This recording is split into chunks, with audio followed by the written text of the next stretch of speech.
Hi പ്രിയമുള്ള സുഹൃത്തുക്കളെ, കേന്ദ്ര സർക്കാരിനെതിരെ വിമർശനവുമായി സേവ് നിമിഷപ്രിയ ആക്ഷൻ കൗൺസിൽ.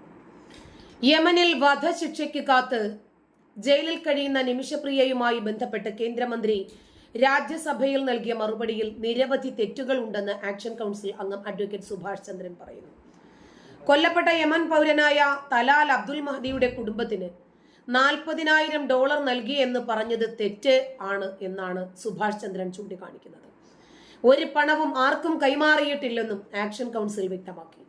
നിമിഷപ്രിയയ്ക്ക് അഭിഭാഷകനെ നൽകിയതും അമ്മയ്ക്ക് യമനിൽ പോകാൻ സാഹചര്യം ഒരുക്കിയതും ഡൽഹി ഹൈക്കോടതി ഉത്തരവിന്റെ അടിസ്ഥാനത്തിലാണെന്നും അഡ്വക്കേറ്റ് സുഭാഷ് ചന്ദ്രൻ പറഞ്ഞു. കേന്ദ്ര സർക്കാരിന് മാത്രമേ ഇനി എന്തെങ്കിലും ചെയ്യാൻ പറ്റൂ. ഇനിയും പ്രതീക്ഷയുണ്ട്. ചെയ്യാനാകുന്ന നടപടികൾ ഇപ്പോഴും കേന്ദ്രം ചെയ്യാത്തത് എന്തുകൊണ്ടാണ് എന്നും അഡ്വക്കേറ്റ് സുഭാഷ് ചന്ദ്രൻ ചോദിക്കുന്നു. നിമിഷപ്രിയയുടെ മോചനത്തിനായി കൊല്ലപ്പെട്ടയാളുടെ കുടുംബത്തിനു വേണ്ടി $40,000 നൽകി എന്ന് കേന്ദ്ര വിദേശകാര്യ സഹമന്ത്രി കീർത്തി വർദ്ധൻ സിംഗ് രാജ്യസഭയിൽ പറഞ്ഞിരുന്നു. നിമിഷപ്രിയയുടെ കുടുംബം ആവശ്യപ്പെട്ടതനുസരിച്ച് വിദേശകാര്യ മന്ത്രാലയത്തിന്റെ അക്കൗണ്ട് വഴിയാണ് തുക കൈമാറിയത്. നിമിഷപ്രിയയുടെ മോചനത്തിനായി സാധ്യമായതെല്ലാം ചെയ്യുന്നുണ്ട്. നിമിഷപ്രിയയുടെ മോചനം കൊല്ലപ്പെട്ട തലാലിന്റെ കുടുംബവും നിമിഷയുടെ കുടുംബവും തമ്മിലുള്ള വിഷയമാണെന്ന് മന്ത്രി പറഞ്ഞിരുന്നു. ജോൺ ബ്രിട്ടാസ് MP-യുടെ ചോദ്യത്തിനായിരുന്നു മന്ത്രിയുടെ മറുപടി. യാത്രാവിലക്കുണ്ടായിരുന്നിട്ടും നിമിഷപ്രിയയുടെ അമ്മയ്ക്ക് യമനിലേക്ക് പോകാൻ വഴിയൊരുക്കിയത് കേന്ദ്ര സർക്കാരാണെന്നും മന്ത്രി രാജ്യസഭയിൽ പറഞ്ഞു. ചർച്ചയ്ക്കായി പവർ ഓഫ് അറ്റോർണിയെ നിയമിച്ചു. അഭിഭാഷകന്റെ സഹായം ഉറപ്പാക്കി. ബ്ലഡ് മണി യമനിലെത്തിക്കാനുള്ള സഹായവും നൽകി. വളരെ ഗൗരവമേറിയതും സൂക്ഷിച്ച് കൈകാര്യം ചെയ്യേണ്ടതുമായ വിഷയമാണിത്. തെറ്റായ ചർച്ചകൾ മോചനത്തെയും കേസിന്റെ ഭാവിയെയും ബാധിക്കുമെന്ന് മന്ത്രി വ്യക്തമാക്കിയിരുന്നു. നിമിഷപ്രിയയുടെ കാര്യത്തിൽ കേന്ദ്രം ഉത്തരവാദിത്വത്തിൽ നിന്ന് ഒഴിഞ്ഞു മാറുകയാണ് എന്നായിരുന്നു ജോൺ ബ്രിട്ടാസ് MP പ്രതികരിച്ചത്. മോചനം നിമിഷപ്രിയയുടെ കുടുംബത്തിന്റെയും തലാലിന്റെ കുടുംബത്തിന്റെയും കാര്യമാണ് എന്ന് പറഞ്ഞ് കേന്ദ്രം കൈയൊഴിഞ്ഞുവെന്നും ജോൺ ബ്രിട്ടാസ് MP ആരോപിക്കുന്നു. നിലവിൽ യമൻ ജയിലിലാണ് നിമിഷപ്രിയ കഴിയുന്നത്. നേരത്തെ വധശിക്ഷ ഉടൻ തന്നെ നടപ്പിലാക്കും എന്ന റിപ്പോർട്ടുകളാണ് വന്നത്. എന്നാൽ യമൻ പ്രസിഡന്റ് ഡോക്ടർ റഷീദ് അൽ അലീമി വധശിക്ഷ അംഗീകരിച്ചിട്ടില്ല എന്ന് ഡൽഹിയിലെ യമൻ എംബസി വ്യക്തമാക്കിയിരുന്നു. യമൻ പൗരനെ കൊലപ്പെടുത്തിയ കേസിലാണ് പാലക്കാട് കൊല്ലങ്കോട് സ്വദേശിയായ നിമിഷപ്രിയ ജയിലിൽ കഴിയുന്നത്. 2017 യമൻ പൗരനായ തലാൽ അബ്ദുൽ മഹദി കൊല്ലപ്പെട്ടത്. ശേഷം അബ്ദുൽ മഹദിയുടെ കുടുംബത്തെ നേരിൽ കണ്ട് മോചനം സാധ്യമാക്കാൻ നിമിഷപ്രിയയുടെ കുടുംബം ശ്രമിച്ചിരുന്നെങ്കിലും ഫലം കണ്ടിരുന്നില്ല. അബ്ദുൽ മഹദി ഉൾപ്പെടുന്ന ഗോത്രത്തിന്റെ തലവന്മാരും ചർച്ചകൾ നടത്തിയിരുന്നെങ്കിലും അതും ഫലവത്തായിരുന്നില്ല. നിമിഷപ്രിയയുടെ വധശിക്ഷ പ്രസിഡന്റ് അംഗീകരിച്ചിട്ടില്ല എന്ന് നേരത്തെ തന്നെ യമൻ വ്യക്തമാക്കിയിരുന്നു. വധശിക്ഷയ്ക്ക് അംഗീകാരം നൽകിയത് ഹൂതി സുപ്രീം കൗൺസിലാണെന്നും ഡൽഹിയിലെ യമൻ എംബസി വാർത്താക്കുറിപ്പിൽ വ്യക്തമാക്കി. യമൻ പ്രസിഡന്റ് വധശിക്ഷയ്ക്ക് അംഗീകാരം നൽകിയെന്ന റിപ്പോർട്ടുകളോടാണ് എംബസിയുടെ പ്രതികരണം. നിമിഷപ്രിയയുടെ വധശിക്ഷ പ്രസിഡന്റ് റാഷദ് അൽ അലീമി അംഗീകരിച്ചിട്ടില്ല എന്ന് ഇപ്പോൾ പുറത്തു പറയുന്നത് യമൻ എംബസിയാണ്. ഹൂതികളുടെ നിയന്ത്രണത്തിലുള്ള വടക്കൻ യമനിലാണ് കുറ്റകൃത്യം നടന്നത്. നിമിഷപ്രിയ കഴിയുന്ന ജയിലിലും അവരുടെ നിയന്ത്രണ മേഖല തന്നെയാണ്. ഹൂതി സുപ്രീം പൊളിറ്റിക്കൽ കൗൺസിൽ നേതാവും വിമത പ്രസിഡന്റുമായ മെഹദി അൽ മഷാദാണ് വധശിക്ഷ അംഗീകരിച്ചത് എന്നും യമൻ വ്യക്തമാക്കി. നേരത്തെ യമൻ പ്രസിഡന്റ് റാഷദ് അൽ അലീമി വധശിക്ഷയ്ക്ക് അംഗീകാരം നൽകിയെന്നും 1 മാസത്തിനുള്ളിൽ നടപ്പിലാക്കും എന്നുമായിരുന്നു റിപ്പോർട്ടുകൾ പുറത്തു വന്നത്.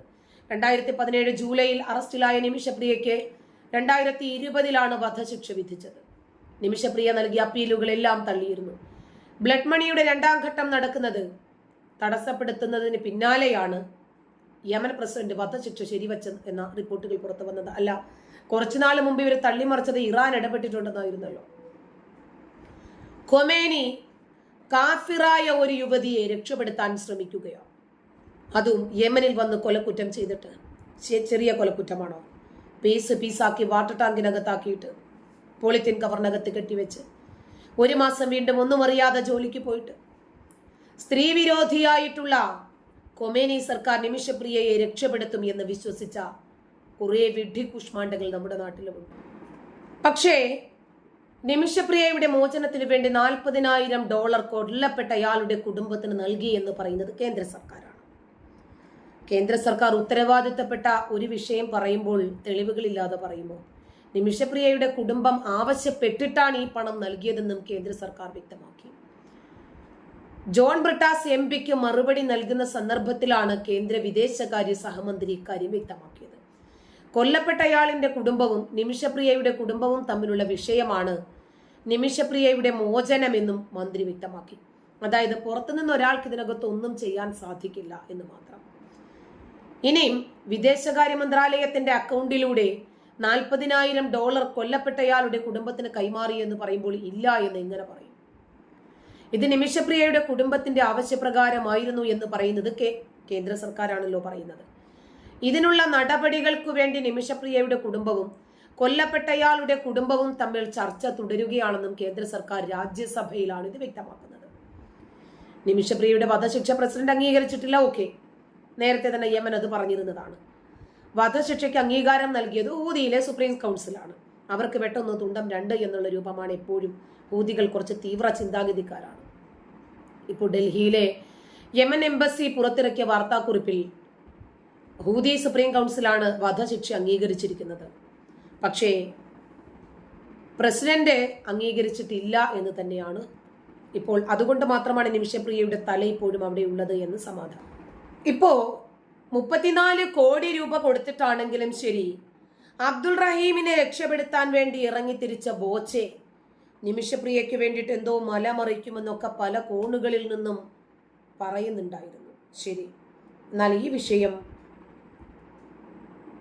ബോച്ചയുടെ മുന്നിൽ എത്തിയോ? ബോച്ച ഈ വിഷയത്തോട് പ്രതികരിച്ചിട്ടുണ്ടോ? നോക്കാം. അവര് ഈ നിമിഷപ്രിയനെ കുറിച്ചിട്ട് എന്റെ അടുത്ത് എത്തിയിരുന്നു. ബോച്ച ഫാൻസ് വഴി തന്നെയാണ് അത് വന്നത്. അപ്പൊ ഞാൻ അതിനെ കുറിച്ച് പഠിച്ചപ്പോ 2 റിപ്പോർട്ടാണ് വരുന്നത്. ഒന്ന്, ഇവര് മനഃപൂർവ്വം കൊലപാതകം നടത്തിയെന്നും ഒരു വിഭാഗം നടത്തിയില്ല എന്നും അതിന് പല കാരണങ്ങൾ പറയുന്നുണ്ട്. അപ്പൊ അതിനൊരു ബോധ്യം കിട്ടിയാൽ തീർച്ചയായിട്ടും അവരെ രക്ഷിക്കും. അത് ഒന്നില്ലെങ്കിൽ 1.5 കോടിയുള്ള ഞാൻ എടുത്തു കൊടുക്കും, അല്ലെങ്കിൽ പകുതി ഞാൻ എടുത്തിട്ട് പകുതി നല്ലവരായ മലയാളികൾ തരുന്നുണ്ടെങ്കിൽ അങ്ങനെ ആയാലും ചെയ്യാൻ തയ്യാറാണ്. പക്ഷെ അതിന് വ്യക്തമായ റിപ്പോർട്ട് കിട്ടാതെ ഒരു കൊലപാതകയെ രക്ഷിക്കാന്നുള്ള ഒരു ദൗത്യമായിട്ട് മാറാൻ പാടില്ല. അതിന് റോങ് മെസ്സേജ് പോകാൻ പാടില്ല എന്നതുകൊണ്ട് അതിനെക്കുറിച്ച് പഠിച്ചുകൊണ്ടിരിക്കുകയാണ്. പിന്നെ ബോച്ചെട്ടി ഇൻസ്റ്റാഗ്രാമിലൂടെയാണ് സഹായങ്ങൾക്ക് വേണ്ടിയിട്ട് ദിവസേന ജനങ്ങൾ അപേക്ഷ സമർപ്പിച്ചുകൊണ്ടിരിക്കുന്നത്. ബോച്ച ഫാൻസ് ചാരിറ്റബിൾ ട്രസ്റ്റിലൂടെയാണ് അതിന്റെ സഹായം ദിവസേന കൊടുത്തുകൊണ്ടിരിക്കുന്നത്.